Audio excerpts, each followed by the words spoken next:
Okay.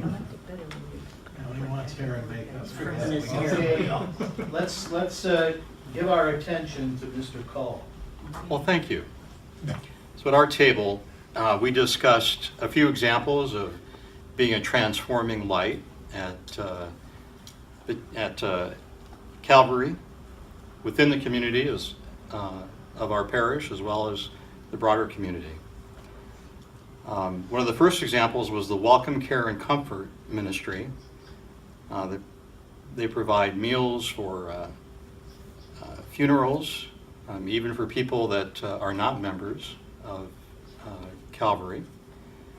So they really extend themselves and make an impression. You know, if your loved one has passed away and come here, and you get a nice welcome and a warm meal.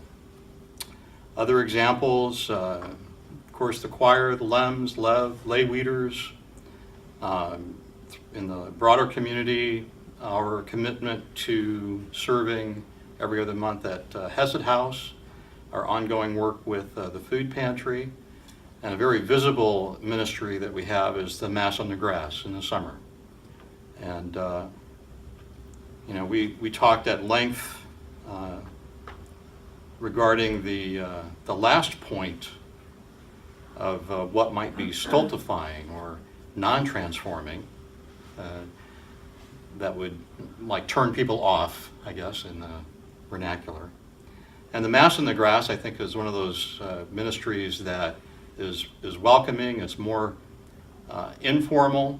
It's highly visible, and you know, other points that we talked about was Father Mike and his on-call chaplain. And I think Father Mike's participation in all of that, the proceedings of the Mass on the Grass and getting the fire trucks to come over and be quite a sight. We also talked about our Thanksgiving and Good Friday community services, and that many churches have given up on that, and we continue to be committed to doing that. For me personally, I'll take this as a moment. When I first came to Calvary, we didn't have a choir. There was very little music. So music for me is transforming.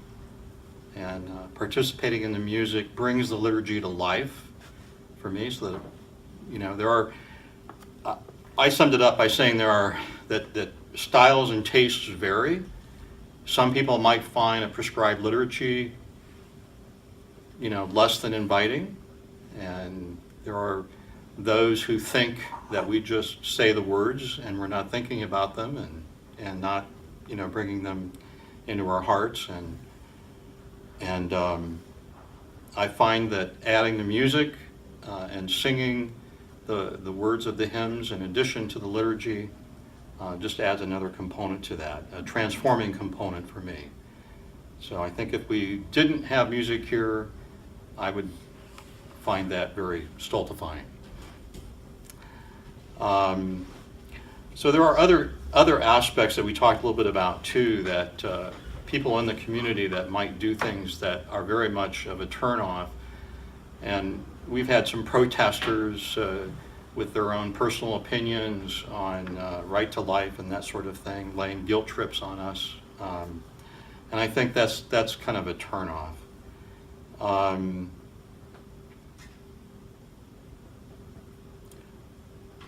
I guess the last thing I'll say is Joel and Heather and others that post on Facebook, that keep our website going and provide the broadest platform for Calvary-Episcopal in the world, frankly, are to be commended. Last Sunday, when Father Mike talked about Lazarus, that Jesus called to Lazarus, but it was up to Lazarus to take action and not just roll over and look at the wall. And so we all need to be like Lazarus. Even though we're bound and we not be able to see, we may stumble around a little bit as we try to get out of our tomb, but it's important that we be a transforming light, and that requires action. Thank you.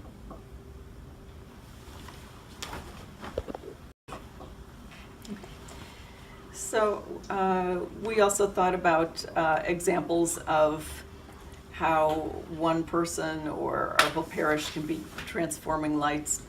And within the parish, people felt that the music and the choir and singing is transformative.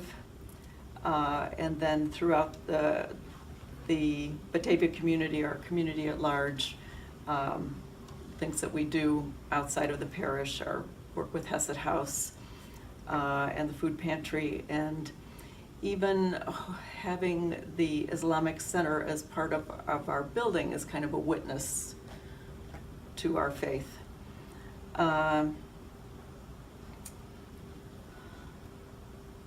As far as people's examples of how they would be a transforming light in using their own gifts of serving others, people who are teachers, for example, pointed out how they would help someone who wasn't necessarily in their class or directly their student, and just, reaching out to those in need in general. And why do we continue with the idea that the church must do something in the world and not just be in the world? And basically our answer to that was because there is still need in the world. So, as far as having the opposite effect, being a force of darkness rather than light, on a personal level, being unwelcoming to others by